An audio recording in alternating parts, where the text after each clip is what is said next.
अस्सलाम वालेकुम everyone, my self जिन्नत अशरफ। आज का जो हमारा टॉपिक है वो है लॉ ऑफ मास एक्शन।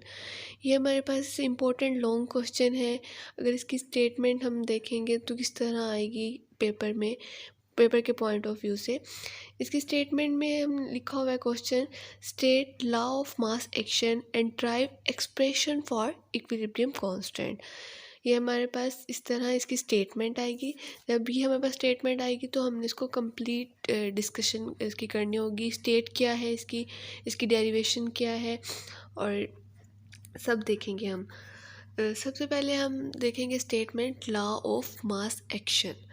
इसकी स्टेटमेंट देखने से पहले हमें एक्टिव मास के बारे में पता होना चाहिए। एक्टिव मास हमारे पास क्या होता है। जब हमें एक्टिव मास के बारे में पता होगा तो हम then law of mass action को इजीली डिस्कस कर सकेंगे। एक्टिव मास क्या होता है, ये हमारे पास कंसंट्रेशन होती है सब्सटेंस की। क्या होती है एक्टिव मास? एक्टिव मास हमारे पास concentration of a substance. Active mass को हम जो रिप्रेजेंट करते हैं, ये हम इसको रिप्रेजेंट करते हैं मोल। इसका यूनिट है ये, सॉरी, इसका यूनिट क्या है? मोल डीएम क्यूब पर क्यूब। एक्टिव मास का यूनिट क्या है? मोल डीएम पर क्यूब। एक्टिव मास को हम जो रिप्रेजेंट करते हैं वो हम ब्रैकेट से करते हैं, स्क्वायर ब्रैकेट से हम इसको रिप्रेजेंट करते हैं।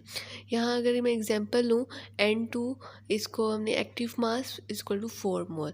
N2 का जो एक्टिव मास होगा वो क्या होगा? 4 मोल पर डीएम क्यूब। नेक्स्ट हम इसकी स्टेट देखते हैं, लॉ ऑफ मास एक्शन। इसकी स्टेटमेंट हमारे पास क्या है? द रेट ऑफ रिएक्शन, जो हमारे पास रेट यहाँ पर क्या है? ये स्पीड है हमारे पास। ये क्या है? Directly proportional. डायरेक्टली प्रोपोर्शनल क्या मतलब? अगर एक चीज़ इंक्रीज़ हो रही है तो दूसरी भी ऑटोमेटिकली इंक्रीज़ हो रही है, directly proportional. Is to the product of active masses of reacting substance. यहाँ पर जो ये प्रोडक्ट है ये मल्टीप्लिकेशन के लिए प्रोडक्ट यूज़ हो रहा है, ये रिएक्टेंट और प्रोडक्ट वाला प्रोडक्ट नहीं है। कौन सा वाला है? मल्टीप्लिकेशन वाला प्रोडक्ट है। To reactive masses of reacting substance. Again इसकी स्टेटमेंट देख लेंगे, the rate of reaction is directly proportional to the product of active masses of reacting substance. अगर इसको हम मैथमेटिकली रिप्रेजेंट करें तो किस तरह करेंगे? आर डायरेक्टली प्रोपोर्शनल है एक्टिव मास, ये ब्रैकेट में जब हम लिखेंगे तो उसका क्या मतलब होगा? ये एक्टिव मास है। आर डायरेक्टली प्रोपोर्शनल है एक्टिव मास ऑफ रिएक्टेंट, और रिएक्टेंट के इक्वल है। आर को जब हम इसका डायरेक्ट प्रोपोर्शनल को रिमूव करेंगे तो यहाँ हम कांस्टेंट लगाएंगे। यहाँ पे हमने के जो हमारे पास है वो है प्रोपोर्शनलिटी कांस्टेंट है। के को हम किस चीज़ से डिनोट करें ये हमने लाजमी मेंशन करना है। इसको हम रेट रिएक्शन से, रेट कांस्टेंट से मेंशन कर रहे हैं।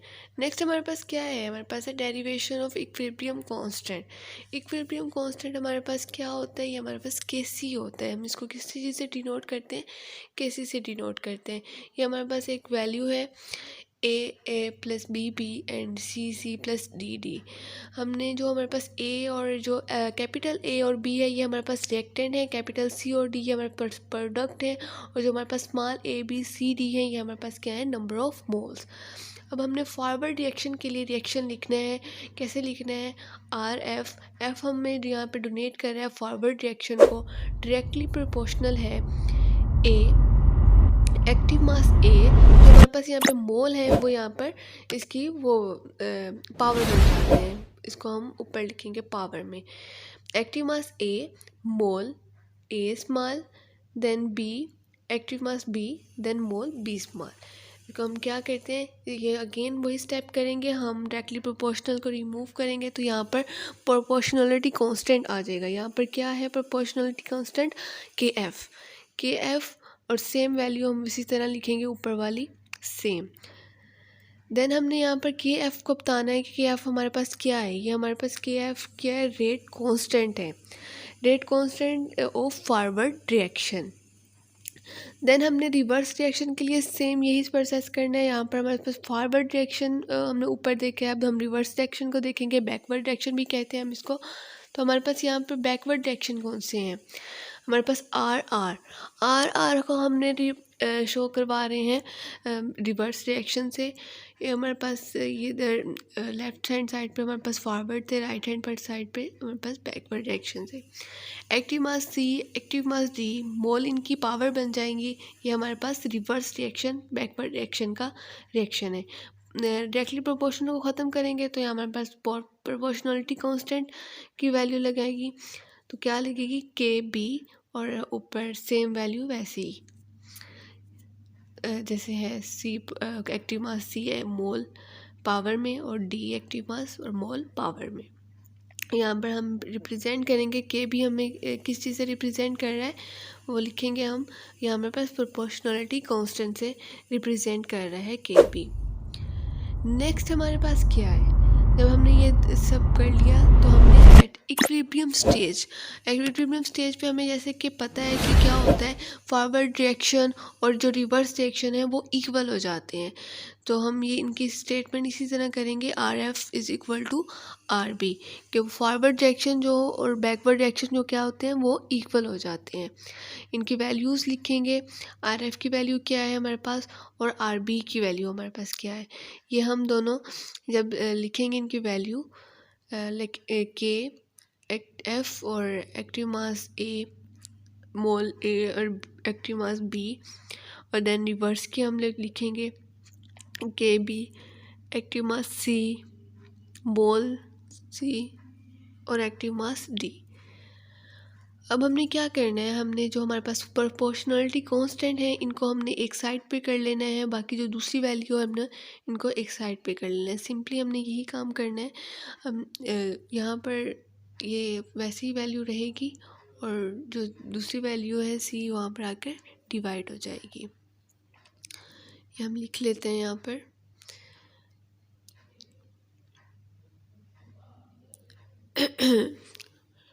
हमने क्या किया है, हमने सिंपली ये किया है कि हम लोगों ने के एफ और के बी की वैल्यूज़ को, प्रोपोर्शनलिटी कांस्टेंट को अलग कर लिया है और दूसरी वैल्यूज़ को अलग कर लिया है, उनको हमने वैसे ही राइट कर लिया जैसे हमने वैल्यूज़ इनकी निकाली हैं। और जो हमारे पास के एफ ओवर के बी, इसका क्या मतलब है, के एफ रेशो है के बी का, तो ये किस चीज़ के इक्वल होता है, ये हमारे पास के सी के इक्वल होता है। के एफ और के बी हमारे पास किस चीज़ के इक्वल होता है, ये हमारे पास के सी के इक्वल होता है। इक्विलिब्रियम कांस्टेंट की वैल्यू हमने ये ड्राइव की है, जहाँ पर हम इसको के सी को मेंशन करेंगे और इक्विलिब्रियम कांस्टेंट को मेंशन करेंगे, तो हमारे पास जो के सी की वैल्यू आई है वो सेम वही आई है, सी एक्टिव मास सी और active mass D and active mass A और एक्टिव मास बी। के सी को हमने यहाँ पर रिप्रेजेंट किया इक्विलिब्रियम कांस्टेंट के साथ, ये हम मेंशन करेंगे क्योंकि हमें ये मेंशन करना लाजमी है। के सी को हमने किस चीज़ के साथ मेंशन किया है, इक्विलिब्रियम कांस्टेंट के साथ। ये हमारे पास हमने ये अपनी इक्वेशन ड्राइव कर ली है। और ये हमारे पास क्या होते हैं, लेफ्ट हैंड साइड हमारे पास रिएक्टेंट होती हैं और राइट हैंड साइड हमारे पास क्या होते हैं, प्रोडक्ट होते हैं। तो हम इसको ये वाली चीज़ भी मेंशन करेंगे, K C equal to product over reactant. क्या होते हैं के सी, हमारे पास क्या होता है, इन शॉर्ट ये हमारे पास प्रोडक्ट ओवर रिएक्टेंट के सी होता है। हमने के सी की वैल्यू ड्राइव कर ली है। नेक्स्ट हम देखेंगे, नेक्स्ट हमारे पास क्या है, जब हमारे पास ये लॉन्ग क्वेश्चन आएगा तो हमने ये सारा बताना होगा, स्टेट भी बतानी होगी और इसको ये सारी जो इक्वेशन हमने ड्राइव की है ये इक्वेशन भी ड्राइव करनी होगी, तब हमारा ये लॉन्ग क्वेश्चन कंप्लीट होगा। आगे भी बहुत से स्टेप्स हैं, अब हम वो देखते हैं। अब हम केसी को देखते हैं कि केसी हमारे पास यहाँ पे क्या है, केसी की प्रॉपर्टीज़ देखते हैं और केसी को डिटेल में देखते हैं। एट इक्विलिब्रियम में ये हम अंडरस्टूड बात है कि जब के सी हमारे पास कब होता है, इक्विलिब्रियम कांस्टेंट जब हमारे पास इक्विलिब्रियम स्टेज पे होता है रिएक्शन, तब हमारे पास के सी वैल्यू ड्राइव होती है। नेक्स्ट हमारे पास है इक्विलिब्रियम कांस्टेंट। इक्विलिब्रियम कांस्टेंट को हम किस चीज़ से डोनेट करते हैं, इसको हम करते हैं के सी से रिप्रेजेंट करते हैं, डोनेट करते हैं इक्विलिब्रियम कांस्टेंट को। यहाँ पर अगर हम इसकी डिफ़ाइन कर लें तो इसके हमारे पास डिफ़ाइन क्या होगी, ratio of concentration of product and reactant at equilibrium stage. जैसे क्या है, के सी रेशो है प्रोडक्ट की और रिएक्टेंट की, जैसे हमने नीचे मैथमेटिकल भी इसको लिखा हुआ है, K C equal to product over reactant. और ये कब होती है, ये जब इक्विलिब्रियम स्टेज पे होता है। रिएक्शन, तब होती है केसी की वैल्यू। अगर अब हम देखें इसकी केसी की प्रॉपर्टीज़ को देखेंगे तो हमारे पास फर्स्ट प्रॉपर्टी इसकी क्या है, यही फर्स्ट प्रॉपर्टी है इसकी, मतलब ये एट इक्विलिब्रियम स्टेज पे केसी रिप्रेजेंट करता है खुद को जब प्रोडक्ट और रिएक्टेंट की वैल्यू सेम हो जाती है। नेक्स्ट हमारे पास क्या है, equal concentration of reactant and product, जैसे कि यहाँ पर रिप्रेजेंट भी किया हुआ है ऊपर इक्वेशन पर, सेम वही यहाँ पर बात लिखी हुई है। केसी जो है हमारे पास ये डिपेंड नहीं करता कंसंट्रेशन के ऊपर, ये ऑलवेज डिपेंड करता है टेम्परेचर के ऊपर। यहाँ पर एक क्वेश्चन भी बन सकता है एमसीक्यूज़ के लिहाज से, अगर हम 2 मोल लें तो हम उसकी कंसंट्रेशन को हम 4 मोल कर दें तो केसी पे क्या रिएक्शन होगा, क्या फ़र्क पड़ेगा? तो केसी पे कोई फ़र्क नहीं पड़ेगा क्योंकि केसी कंसंट्रेशन पे डिपेंड ही नहीं करता, तो के उसकी वैल्यू सेम रहेगी, नो चेंज, कोई भी चेंज नहीं आएगा। केसी कब डिपेंड करता है, कब इसकी वैल्यू चेंज होती है, जब ये टेम्परेचर पे डिपेंड करता है। KC always depend on temperature. Next हमारे पास जो स्टेप है, जो केसी की वैल्यू लार्जर देन 1 होगी तो हमारे पास फॉरवर्ड रिएक्शन होंगे, और जो हमारे पास स्मॉलर देन 1 होगी तो हमारे पास बैकवर्ड रिएक्शन होंगे। नेक्स्ट हमारे पास कुछ एग्जांपल्स हैं, हम वो देख लेते हैं। इसमें केसी प्रोडक्ट और रिएक्टेंट हम लोगों ने इसका सेपरेट करना है, तो किस तरह करेंगे। फर्स्ट एग्जांपल हमारे पास क्या है, 2SO2 प्लस O2, ये हमारे पास रिवर्सिबल रिएक्शन है 2SO3। तो इसका हमने प्रोडक्ट और रिएक्टेंट को हमने सेपरेट करना है, किस तरह करेंगे वो देखते हैं।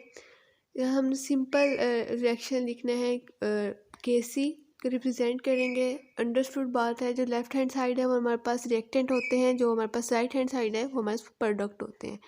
तो हमारे पास यहाँ पर जी रिएक्शन में क्या है, SO3 एक्टिव मास, जो हमारे पास इधर मोल दिया हुआ है तो इसकी ये पावर बन जाएगी, तो यहाँ 2 इसको हम पावर में लिखेंगे।